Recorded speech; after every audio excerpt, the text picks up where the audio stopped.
Bapak, Ibu, kaum muslimin, jemaah salat maghrib yang dimuliakan Allah. Kembali kita bersyukur kepada Allah atas segala karunia-Nya. Salawat dan salam kepada Nabi kita Muhammad Sallallahu Alaihi Wasallam. Bapak Ibu yang saya muliakan, kita lanjutkan kembali bahasan kita di surat Al-Baqarah ayat 261 sampai 263. Rangkaian ayat-ayat yang menjelaskan perkara sadaqah. Terakhir kita bahas 267 ya, di surah Al-Baqarah 267. Sekarang kita lanjut ayat 268 ya, surah Al-Baqarah 268. Apa kata Allah? Billahi minasyaitonirrajim. Asy-syaitanu ya'idukumul faqra wa ya'murukum bil fahsya'i wallahu ya'idukum maghfiratan minhu wa fadlan wallahu wasi'un alim.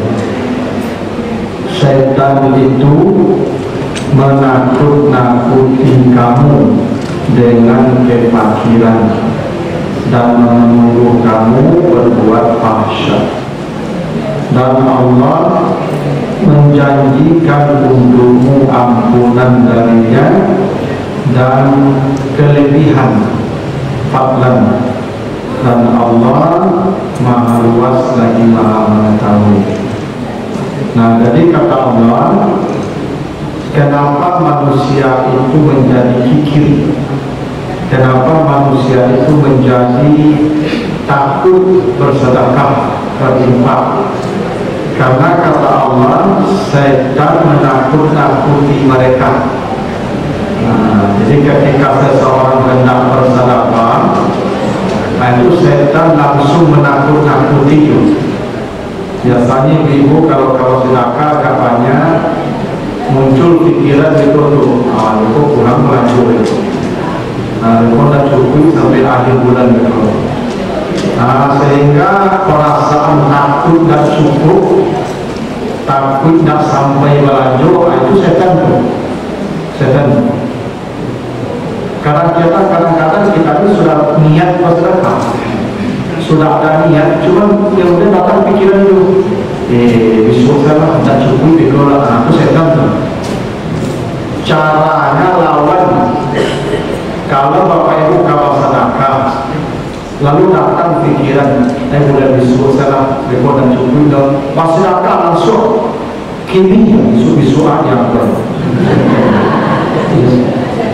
Kalau ada pikiran begitu, itu namanya was-was. Jadi setan itu kata Allah menakut-nakuti kita. Beko pai haji itu masalahnya. Ada bahan sudah itu.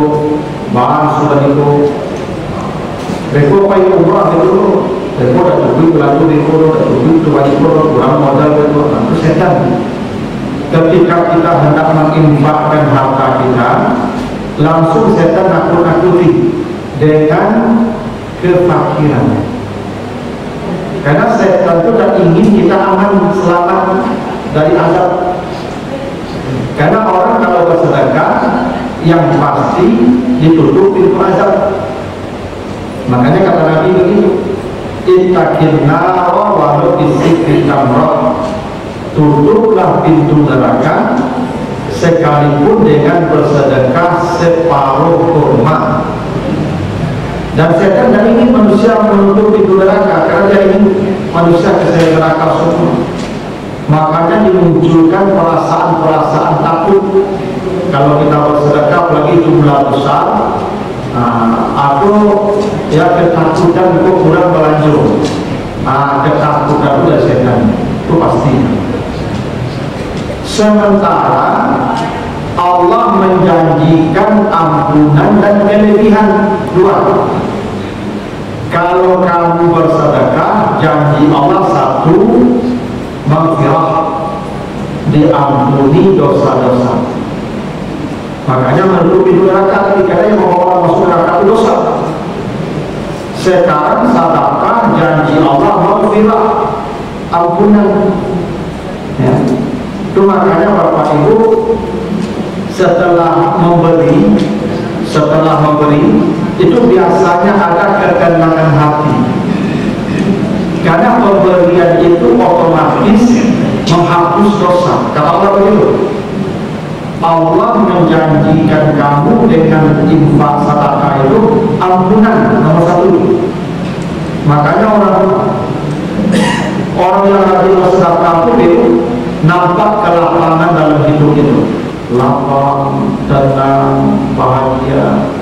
Karena dosanya dihapus. Dia yang mau orang tidak tenang dari satu dosa.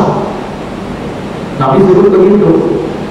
Apa dosa ya Rasulullah? Kata Nabi, mahaka fi sadri, dosa itu yang membuat hatimu tidak tenang.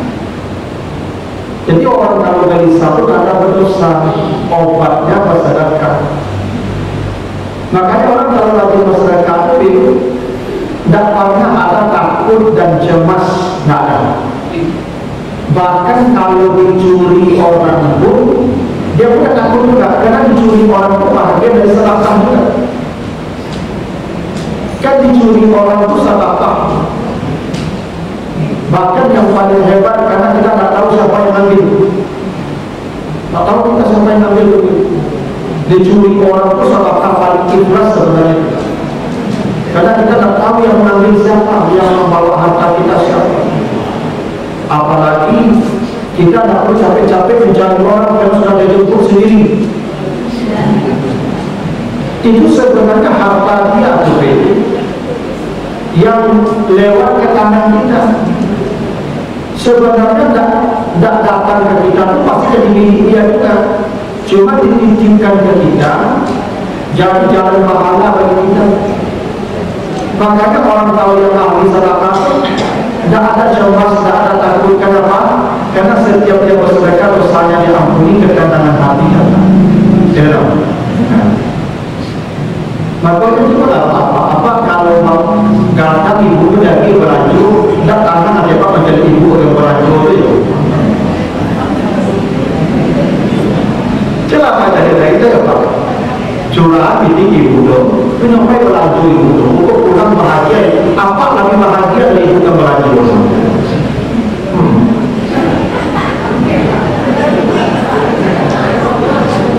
Coba lah, apa ibu kok balik baju?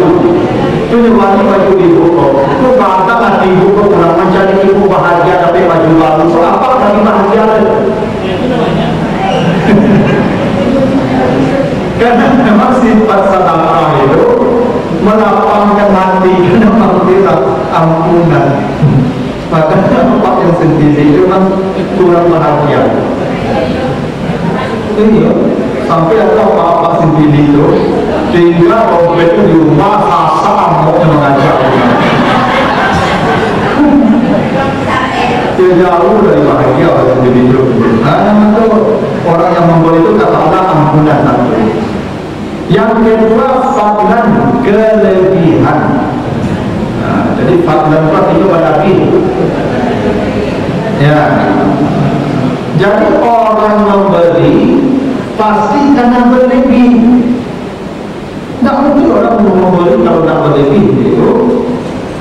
Jadi yang dia berikan itu kelebihan. Walaupun menurut pandangan orang dia miskin, tapi dia merasa berlebih, makanya dia beri. Itu makanya kata Nabi, mana asal malu min sadaqatin baliyazdat. Tidak pernah sedekah itu akan mengurangi harta. Yang ada justru menambah. Berlebih. Makanya orang makin banyak memberi, tambah makin banyak berlebih. Banyak orang kayu dalam hitungan kayu dalam hitungan kayu, tapi tidak bisa memberikan apa, tidak pernah merasa berlebih. Pemberian pun tak pernah berlebih. Itu makanya tidak pernah orang suka memberi itu miskin. Tidak pernah orang yang suka memberi itu jatuh ya bangkrut karena apa janjikan kelebihan. Tidak mungkin orang itu jatuh bangkrut dan memberi karena Allah janjikan kelebihan. Setiap memberi kata Allah akan berlebih. Makanya saya tidak pernah mendengar begitu ada orang jatuh bangkrut karena rajin bersedekah. Ya. Walaupun dalam sedekah itu ada pula aturan. Apa aturannya? Nanti disebutkan di surat apa? Di surat Al-Isra ya ayat 29 kalau tidak salah. Wala taj'al yadaka maghlulatan ila unuqika ya Al-Isra 29. Jangan kamu jadikan tanganmu terbelenggu kepada lehermu. Wala tabsutha kullal basti, jangan pula terlalu royal. Jadi kalau kita bersedekah ada batas.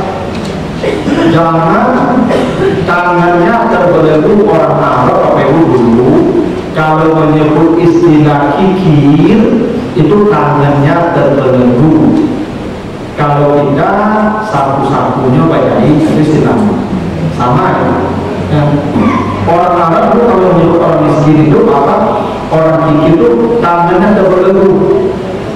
Maka kata Allah jangan kamu jadikan tanganmu terbelenggu. Tapi jangan pula terlalu lepas tangannya. Lawan terbelenggu lepas. Artinya bersedekah dan boleh pula semua harta bersedekah. Dapat semua sedekah, dapat semua sedekah tidak boleh.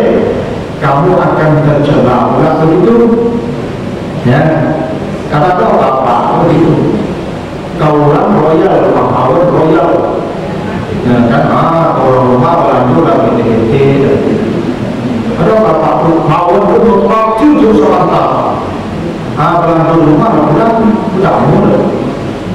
Ya kan.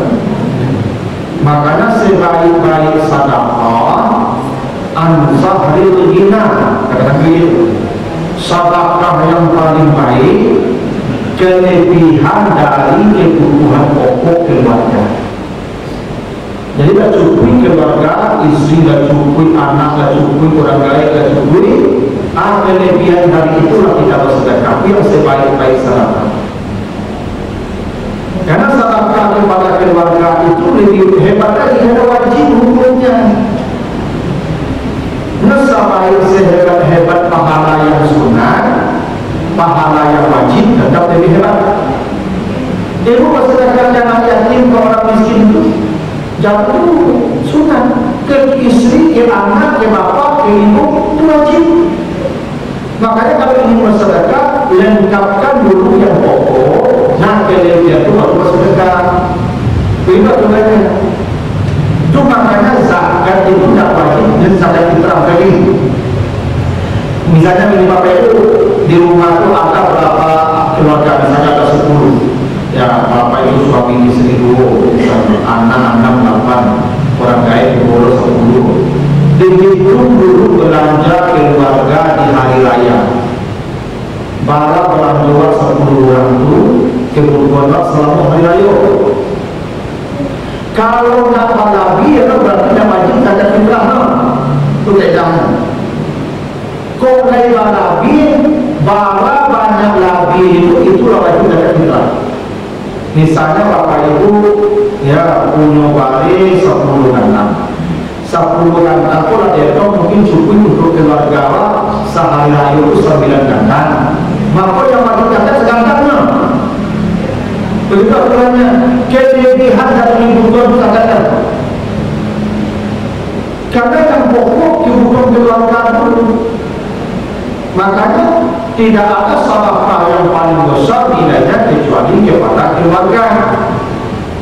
Makanya kata Nabi ketika ada sahabat bertanya, "Injil dan Nabi, saya punya uang, kepada siapa saya berinfak dan bersedekah?" Kata Nabi, "Ibda biman ta'ul." Mulailah sedekah kepada orang yang kau tanggung hidupnya. Jadi sedekah dimulai dari yang kita tanggung. Yang kita tanggung itu ya istri, anak, orang tua, saudara tua, itulah kita tanggung. Makanya Bapak Ibu, sedekah itu tidak akan pernah mengurangi harta. Jangan terjadi apa pasti jadi Allah. Lalu kata Allah di ayat 269, yu'til hikmah may yasha wa may yu'tal hikmah faqad utiya khairan katsira. Allah memberikan ilmu kepada siapa yang Dia kehendaki, dan siapa yang diberikan ilmu sungguh dia telah diberikan kebaikan yang banyak. Nah, ini kan ayat sedekah ya, ayat sedekah ini.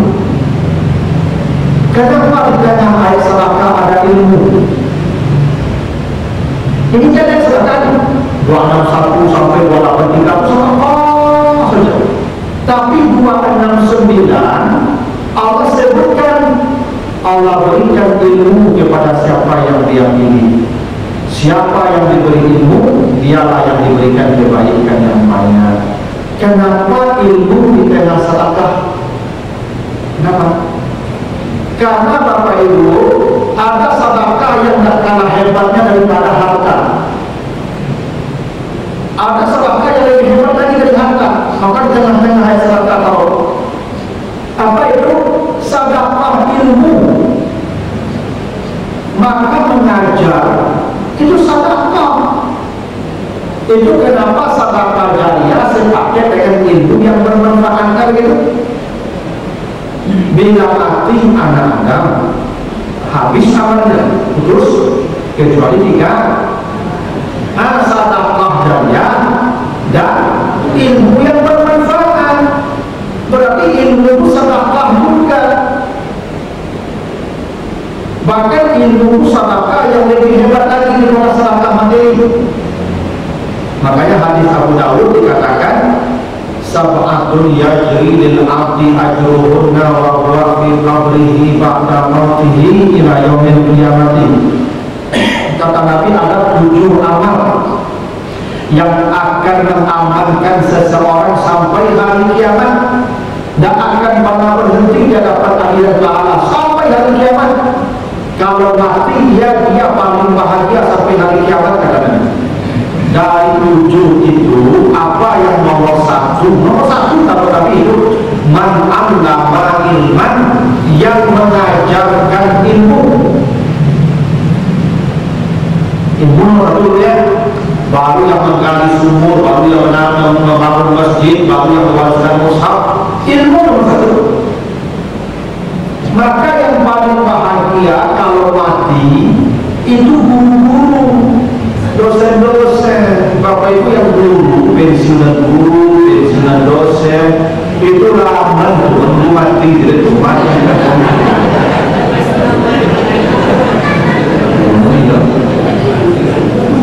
Coba masyarakat lagi. Apa masyarakat yang bersumpah sampai tanggal mana masyarakat boleh berarti? Ya tak? Kan salah kamu kata Nabi, selain daripada material, berkata yang baik, al-amru bil ma'ruf wan nahyu 'anil munkar sadaqah. Mengajak orang baik, mencegah dari keburukan, itu sedekah.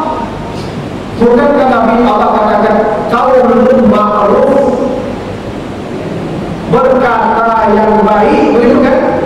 Wa maghfirah khairun min sadaqah. Jadi guru-guru itu memang mereka tidak dikasih harta yang banyak. Orang kalau dikasih ilmu biasanya tidak dikasih harta. Orang dikasih harta biasanya tidak dikasih ilmu. Begitu sifatnya begitu. Begini, Utsman bin Affan kaya. Coba cari hadis dari Utsman. Ada. Kalaupun ada beberapa buah saja. Kalau Utsman apa itu dari Nabi, dia termasuk orang yang pertama masuk Islam. Matinya jauh setelah Nabi lagi. Bahkan usianya 80 tahun mati, tapi tidak ada meriwayatkan hadis. Kenapa? Dia sibuk dengan harta. Maka ilmu kan. Abu Hurairah hanya 2 tahun saja bersama Nabi.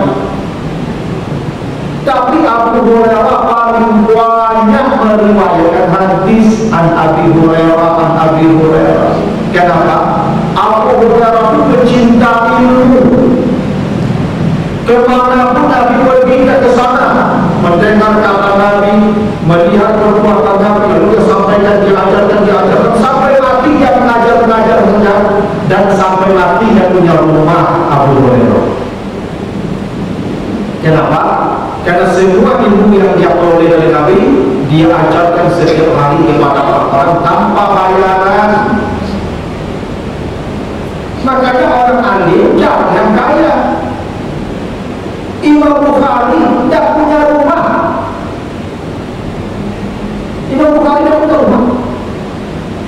Imam Syafi'i miskin. Ahmad bin Hanbal miskin. Buya Hamzah pun tak kaya. Tidak ada ulama yang kaya. Ustaz Sofi Adi mana dia? Suprafi Amro. Karena orang berilmu rata-rata dan dikasih harta, karena dia sibuk belajar, dapat harta. Apalagi tidak perlu mengajar Al-Quran, apalagi mengajar agama, tak digaji. Dulu guru mengaji tapi hanya bagi minyak. Bagi minyak pun gaji itu? Enggak, apa bagi minyak pun gaji? Kalau waktu tidak ada gaji, pada guru gaji itu dibayar sawahnya, digarapkan sawahnya, dianggap itu saja. Gaji tidak ada. Makanya itu guru-guru agama mana ada guru yang kaya-kaya. Tapi sedekah mereka ilmu. Itulah sedekah mereka. Mereka tidak punya harta. Kalau ustaz membangun masjid, itu mendatangkan waktu pertama langsung waktu terakhir. Tidak tahu apa waktu itu. Tidak begitu, tidak. Yang waktu bahasa Isya, pasukan kayu, Al-Hakim berkayu tak, Upi berkayu tak, Berulama berkayu tak, Mujahidin berkayu tak, ya itulah. Tapi orang alim nanti bersedekahnya ilmu. Jadi jangan kalau ibu bilang, Ustaz itu raja Ustaz, tapi dia nampak anak ilmu tak